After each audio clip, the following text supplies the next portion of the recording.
Good morning, my brothers and sisters. Welcome to episode number 100 in the book of the Gospel of John. So yesterday, Jesus has been washing the disciples' feet, and it even included Judas, who interiorly says, hey, I have this interior, intentional, ongoing rebellion against God. And figuratively, he says to Jesus, you're never going to wash my feet, and he sticks with it. During dinner, during the foot washing even, he does some evil heart work while at dinner. He doesn't betray Jesus at dinner, but he does at least mull it over and decide to betray Jesus at dinner and the foot washing.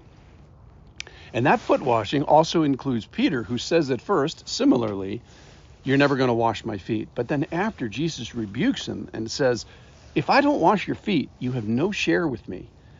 In other words, Jesus says this is essential and critical and necessary, so we must let the Lord of all serve us in this way. We must let Jesus wash our feet.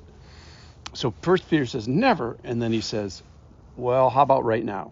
So Peter changed his mind about something very important. So from yesterday, you go from you must have your feet washed. Now, here it is in John chapter 13. Read along with me. I'm going to start in verse 8. Peter said to him, you shall never wash my feet. And Jesus answered, if I do not wash you, you have no share with me. Simon Peter said to him, Lord, not my feet only, but my hands and my head as well. Verse 12, just skip down. When he had washed their feet and put on his outer garments and resumed his place, he said to them, do you understand what I have done to you? You call me teacher and Lord, and you are right, for so I am. If then your Lord and teacher have washed your feet, you also ought to wash one another's feet. For I have given you an example that you should also do just as I have done to you. So yesterday was kind of like, we must have our feet washed. And then in other words, that's saying, I'm a sinner. I need help. Jesus is the sin cleanser, and I'm going to go to him and say yes. And today he asks us to do the next thing, which is, I'm washed, I'm clean, I'm saved, but I'm not stationary. So what's next? What's on the agenda? Well, it's to be like Jesus. He says specifically, you should do as I have done to you. You also ought to wash one another's feet. So he's saying, find somebody to serve. Find somebody who's dirty, a knucklehead, who spiritually stinks, who spiritually poops in their pants. Who needs their feet washed? Well, it's the dirty. So the protest yesterday from Peter was, hey, you're never going to wash my feet. And the protest today is from people off the page, which is, I'm never going to wash their feet. Nobody in my church.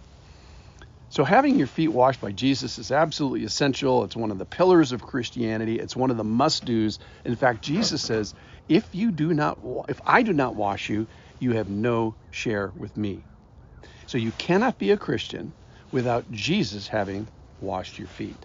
This is that personal and saving service that is done from the Savior to you. So having your feet washed is the ultimate blessing by Jesus. So now what?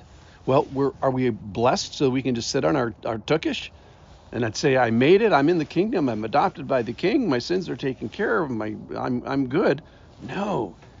Jesus says and challenges him, says, do you understand what I've done to you? If I, your Lord and teacher, have washed your feet, you also ought to wash one another's feet.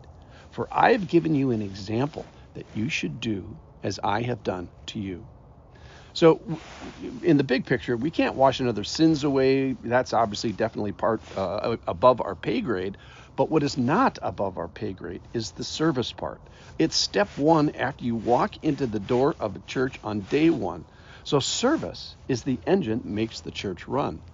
And his service to us is the engine that makes us run to service. So his washing and his service makes my service possible. So the charge today is find somebody to serve. Find somebody who needs their feet washed. It won't be hard. Find someone who's having a hard job, who's having some difficulty. You will not make it through the lobby of the church if you open your eyes towards someone to serve. So one of the big points today is let's assess our service. And if you're not serving sacrificially, the one another's in your church, then please refer to the service that Jesus did for you. He exampled this. He did the heavy lifting. And I and you are supposed to imitate that. If I'm not imitating Jesus in some sort of a sacrificial, inconvenient, tiresome service towards relatively uncooperative people, then work on your understanding of the service that Jesus has done for you. So sometimes I've heard this criticism. It's like, hey, I don't know what my spiritual gift is. Well, in this passage, quite definitively, Christ himself tells you, you have the gift of service. You have the gift of foot washing. So service is the engine that makes the church run, and remember that his service to us is the engine that makes us run to that service. And that's the charge today, is let's all run to the service. So yesterday they were protesting by saying, Jesus, you're never going to wash my feet. And today the protest is, we see this all the time in the church, is Jesus, I'm never going to wash their feet, the people of the dirty feet people in my church.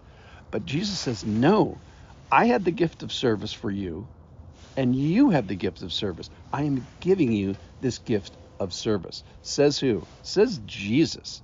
So today the charge is to go and find some feet to wash. It won't be hard. Thanks for listening.